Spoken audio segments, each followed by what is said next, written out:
प्यारे बच्चों नमस्कार। और आज आप लोगों का स्वागत है कॉन्टिन्यूटी एंड डिफरेंशियबिलिटी के 5वें वीडियो लेक्चर में। हम लोग लगभग सारी बेसिक बातें सीख चुके हैं। आप लोगों ने क्वेश्चंस भी करा है और एक्सरसाइज 5.1 का क्वेश्चन नंबर 19 आपका डाउट है।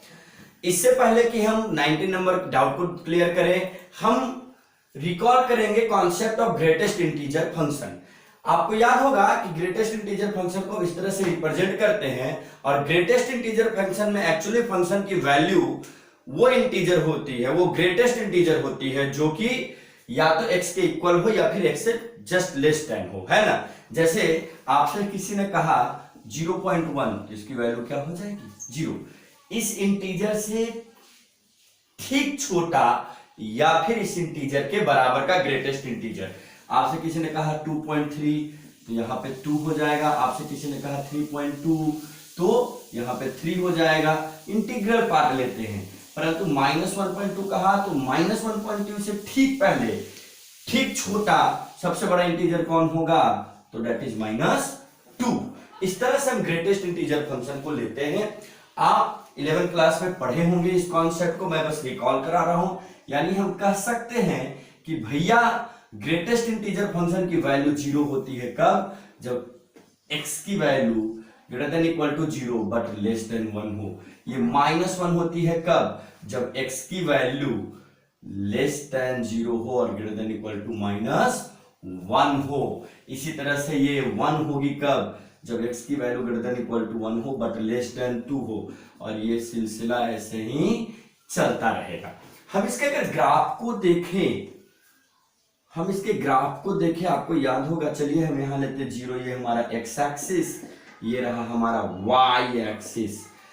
ओरिजिन हमने यहां 1 2 3 -1 -2 -3 1 2 3 -1 -2 -3 लिया। तो आप जरा ध्यान दो, जब आप इसकी वैल्यू -3 से आगे की ओर बढ़ोगे तो ये ग्राफ कुछ ऐसा होगा। लेकिन जैसे ही x की वैल्यू -2 होगी, ग्रेटेस्ट इंटीजर फंक्शन की वैल्यू क्या हो जाएगी 2, और -1 तक फिर से ये फिर -1 पे चेंज होके -1, और ये इस तरह से चलता रहेगा। तो आप जरा एक बात देखो कि ये ग्राफ पूरा कंटिन्यू है। कब तक, जब तक कि x की वैल्यू इंटीग्रल नहीं हो जा रही है। इसी तरह से ये आगे भी जाता है, ग्राफ इस तरह से बढ़ते रहता है। तो आप समझ सकते हो कि सर ये हर इंटीग्रल पे, हर इंटीजर्स पे अपने आप को ब्रेक करता है। इसलिए ग्रेटेस्ट इंटीजर फंक्शन की एक प्रॉपर्टी है जो आपको समझना है कि greatest integer function is discontinuous at integral value. हाँ, इंटीग्रल वैल्यू या इंटीग्रल पॉइंट कह लो। x के हर इंटीग्रल पॉइंट पे इसका ग्राफ ऐसे ब्रेक होता चला जाता है, ठीक है ना। तो हम कह सकते हैं कि भैया greatest integer function is discontinuous at integral value. ये एक छोटा सा बेसिक कॉन्सेप्ट था जो मैं आपको क्लियर करना चाहता था। अब आइए एक्सरसाइज 5.1 के क्वेश्चन नंबर 19 को डिस्कस करते हैं। आप चाहें तो इस कॉन्सेप्ट को लिख सकते हैं, ऐसे क्लास 11th में था, आप देख सकते हैं। आइए अब एक्सरसाइज 5.1 का क्वेश्चन नंबर 19 देखते हैं। क्वेश्चन है so that gx is equal to x minus greatest integer of x is discontinuous at all integral point. अभी हमने देखा था कि ग्रेटेस्ट इंटीजर फंक्शन हर इंटीग्रल पॉइंट पे डिसकंटिन्यूअस होता है, पर यहां पे हमें फंक्शन क्या मिला, x minus greatest integer of x, ये डिसकंटिन्यूअस है अपने हर इंटीग्रल पॉइंट पे। तो हमारे पास फंक्शन है x minus greatest integer of x। हमने मान लिया कि n कोई इंटीजर है, तो सबसे पहले इस पॉइंट पे फंक्शन की वैल्यू निकालते हैं gn। तो ये होगा n minus greatest integer of n। Greatest integer का मतलब क्या बताया कि वो इंटीजर सबसे बड़ा जो इस वैल्यू के या तो इक्वल हो या तो इससे छोटा हो।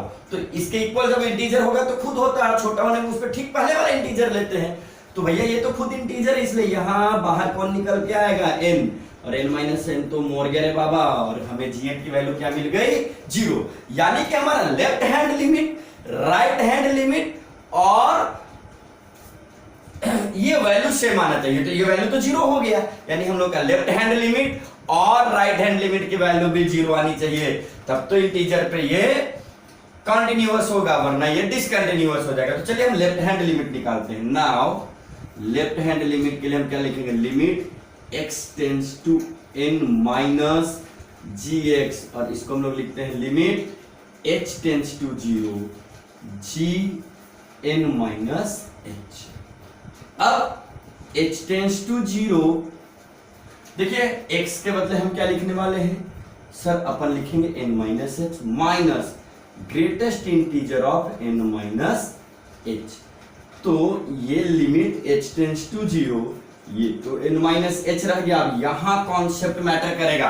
आप सोचो n से थोड़ा कम है तो n के ठीक पहले वाला इंटीजर बाहर निकल के आएगा, और n के ठीक पहले कौन सा इंटीजर होता है, ये होता है n माइनस 1, यानी कि greatest integer function n minus h का कौन बन के आएगा, n माइनस 1, क्योंकि इंटीग्रल केस में हमने बताया था कि इंटीजर एज इट इज बाहर आता है, लेकिन अगर वो फ्रैक्शन में तो ठीक पहले वाला इंटीजर निकल के बाहर आता है। तो n माइनस n से थोड़ा कम है, तो n के ठीक पहले वाला इंटीजर कौन हो जाएगा, n माइनस 1, और हमारा लेफ्ट हैंड लिमिट आ रहा है n minus h minus n plus 1। देखिए n फिर से मोड़ गया, h की वैल्यू हम 0 रखते हैं, तो ये आता है 1। अब आप देख रहे हैं gn और लेफ्ट हैंड लिमिट की वैल्यू सेम नहीं आ रही है, इसका मतलब since left hand limit and value of function at n is not equal, और n कौन था, इंटीजर, मतलब हर इंटीजर पे इस फंक्शन में क्या होना है, discontinuous. Therefore gx is discontinuous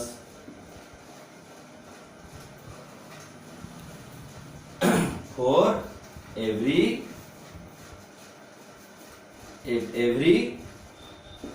integral point proved। तो इस तरह से हम इस क्वेश्चन को करते हैं। आशा आपको क्वेश्चन समझ में आया होगा। और अब यहाँ पे हम लोग आपको एक क्वेश्चन का नया सेट देंगे, जो प्रीवियस ईयर क्वेश्चन होगा उसे आप कर लीजिएगा। Please pause the video to note it down. Thank you, keep it much for today.